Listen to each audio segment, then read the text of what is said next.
Fala, tropa! Já pediu a forneria original? Não? Os melhores recheios e as pizzas mais recheadas você encontra aqui. Link na descrição. Vral! Agora, falando sobre essa sua parceria com o Alê, mano. Porque eu acho que foi ali que a parada foi pra um lado mais... de resenha e tudo mais e tal. E vocês tinham uma sinergia do cacete, assim, né, cara? Sim, é que na verdade, a gente quando fala, as pessoas me perguntam, pô, como é que era? Eu acho que foi uma convivência muito legal, de um ajudar o outro mesmo. Por exemplo, ele brinca, pô, isso era muito chato, mas não é que era chato. O Alê sempre foi uma criança grande. Então eu tenho duas filhas hoje, a Duda e a Malu, mas era como se eu tivesse três. Porque como eu já vinha de ser pai com ele, né? Porque aí eu falava as coisas tipo, não vamos falar isso, não pode falar isso, pedido pra não falar. Começava, ele falava, sabe? Então tinha umas coisas meio assim. E aí a gente tem várias histórias fora também do dia a dia da TV, que são espetaculares. O Alê é um dos grandes amigos que eu fiz na TV, né? Sim. Então a gente se fala direto. Não se fala muito mais agora, porque ele tá em Minas, eu tô aqui em São Paulo, mas eu fui quando nasceu a filhinha dele agora, a segunda, então fui lá ver, e pra mim foi muito legal, porque eu ajudei muito ele e ele me ajudou muito, cara. Porque, por exemplo, teve uma vez que ele falou... Tu acha que tu tentava puxar a corda mas eu acho que a gente... e ele te levava pra ser mais solto? Ali ficava esse... Porque acho que foi um balanço interessante, como se você for ver...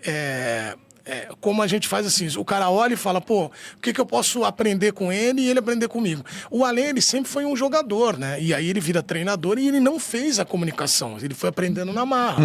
Eu venho da comunicação, é igual quando você fala assim, o César Sampaio esses dias até me encontrou, pô, eu queria te agradecer porque você me ajudou muito na ESPN, pô, quando eu era, porque setorizavam comentaristas e jogadores também, então ficávamos muito eu e o Sampaio, porque você me ajudou muito, porque a minha função, acho que a gente tem que ter sempre isso na cabeça, que é tentar melhorar também quem tá do lado. Isso aí. Pô, o que você precisa de uma ajuda? Mano, vou fazer uma escada pra você. Então, a gente sempre faz isso. E a gente fazia muito. Então, o Alê também uma vez me falou uma coisa que eu falei, cara, ele tem razão. Quando eu entrei na ESPN, eu também queria replicar o que era sucesso. Por quê? Eu estava indo para uma TV gigantesca, era, né, como eu já tinha trabalhado em outros lugares, mas lá era uma TV que eu gostaria muito de trabalhar, e estou lá há um tempão já, e eu olhava e falava, cara, o que é a receita de sucesso? São os gênios da reportagem. André Plihal, André Kfouri.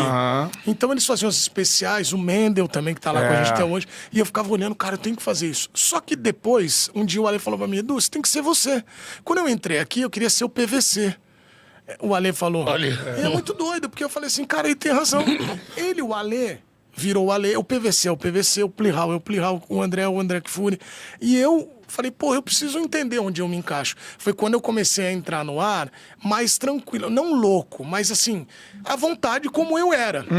E aí, claro que no começo você sempre tem algumas pessoas criticam, né? Uma resistência. Talvez eu tenha sido um dos primeiros a sorrir no ar, que era uma coisa meio doida, né, cara? Hoje as pessoas podem sorrir. Foi uma liberdade que a gente conquistou. Mano, isso é muito doido, né? Porque o repórter não podia rir. Pra passar credibilidade tem que ser uma Tinha coisa... coisa muito séria.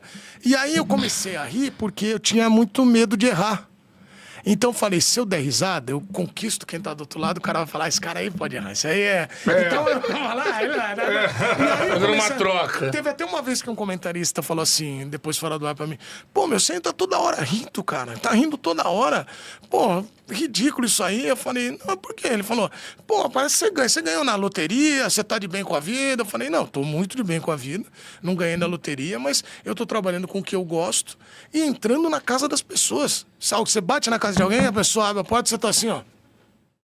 Aí eu falei, não, cara, você tem que estar feliz. À vontade. E à vontade. E aí foi um pouco... Eu falei, cara, eu vou apostar nesse caminho porque eu vou sofrer menos, porque eu não vou ser um personagem e vou ser eu mesmo e acho que vai ser mais legal. Fala, Charludo! Gostou desse corte que você acabou de assistir? Se inscreve no canal aí, dá essa moral pro Charla aí. Vral!